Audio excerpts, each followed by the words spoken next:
அரசியல் வலிமை தேவைப்படுகிறது. அதற்காகவே உங்கள் பிள்ளைகள் மக்களுக்கென்று இருக்கிற இந்த பாதுகாப்பான புரட்சிகர அரசியல் படையை கட்டி எழுப்புங்கள்.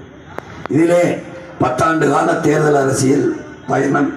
இந்த பயணத்தில் 4.5 லட்சம் வாக்கில் இருந்த உங்கள் பிள்ளைகளை படிப்படியாக 36 லட்சம் வாக்குகளை கொடுத்து தனித்த பெருத்த 3வது வரி கட்சியாக்கி அங்கீகாரம் பெற்ற ஒரு மாநில கட்சியாக உயர்த்தியது என் முன்னே அமர்ந்திருக்கிற உயிர்க்கினியே என் சொந்தங்களும் என் உடன் பிறந்தார்களும் தான். எந்த பின்புலமும் இல்லாத மக்களை, பிள்ளைகளை ஆரத்தழுவி அன்பு கொண்டு வாக்கு செலுத்தி ஒவ்வொரு தேர்தலுக்கும் ஒவ்வொரு சின்னம் கொடுத்தாலும் சீமானின் சின்னம் எது என்று தேடி வாக்கு செலுத்தி எங்களை வளர்த்த பெருமக்கள்.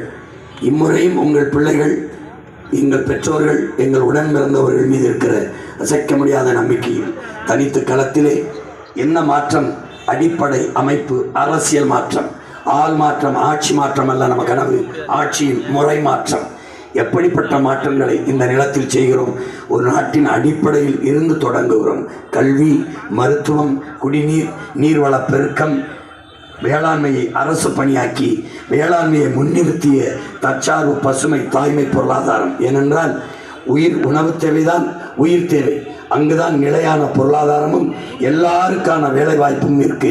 அங்குதான் வாழ்விடத்திலே படித்தவன் படிக்காதவன் அனைவருக்கும் வேலையை கொடுக்க முடியும். அதை முன்னிறுத்தி கட்டமைக்கிற பொருளாதாரம். அதனால்தான் அது தற்சார்பு, பசுமை, தாய்மை பொருளாதாரம் என்று அதை சொல்கிறோம். பிறகு எல்லோருக்கும் சரியான சமமான கல்வி, சரியான சமமான மருத்துவம், தடையற்ற மின்சாரம், தூய குடிநீர், பயணிக்க நல்ல பாதை, தரமான போக்குவரத்து எல்லாவற்றையும் கொடுக்க வேண்டும் என்ற கனவில் உங்கள் பிள்ளைகள் இந்த மாற்று அரசியல் கோட்பாட்டை இந்த மண்ணிலே வைத்து தொடர்ந்து பயணித்து வருகிறோம். இங்கே ஒரு நேர்மையான ஆட்சியாளன், ஒரு நேர்மையான ஆட்சியை தந்தவன், நல்ல ஆட்சியை தந்தவர்கள் வாக்குக்கு காசு கொடுக்க வேண்டிய அவசியம் இல்லை. வாக்குக்கு காசு கொடுக்கிற இடத்தில் ஏமாற்றுகிறான். ஊழல் லஞ்சத்திற்கான விதையை அங்கே ஊண்டுகிறான். இலவச அறிவிப்புகள் தேவையே இல்லை. நல்லாட்சி கொடுத்தால் ஏன் இலவசத்திற்கு இயங்க வேண்டும்? 5000 10,000க்கு மக்கள் ஏன் அலைய வேண்டும்? மிக்சி கிரைண்டருக்கு ஏன் கையேந்த வேண்டும்?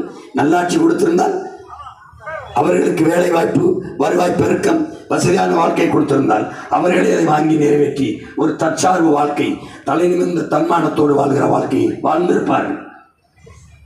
கொடுத்து பழகிய இனத்தை, கொடுத்து வாழ்ந்த இனத்தை இவர்கள் இலவசத்தை கொடுத்து வாங்க வைத்து கெடுத்து வைத்திருக்கிறார்கள். இந்த நிலையை உங்கள் பிள்ளைகள் மாற்ற வேண்டும் என்று நினைக்கிறோம்.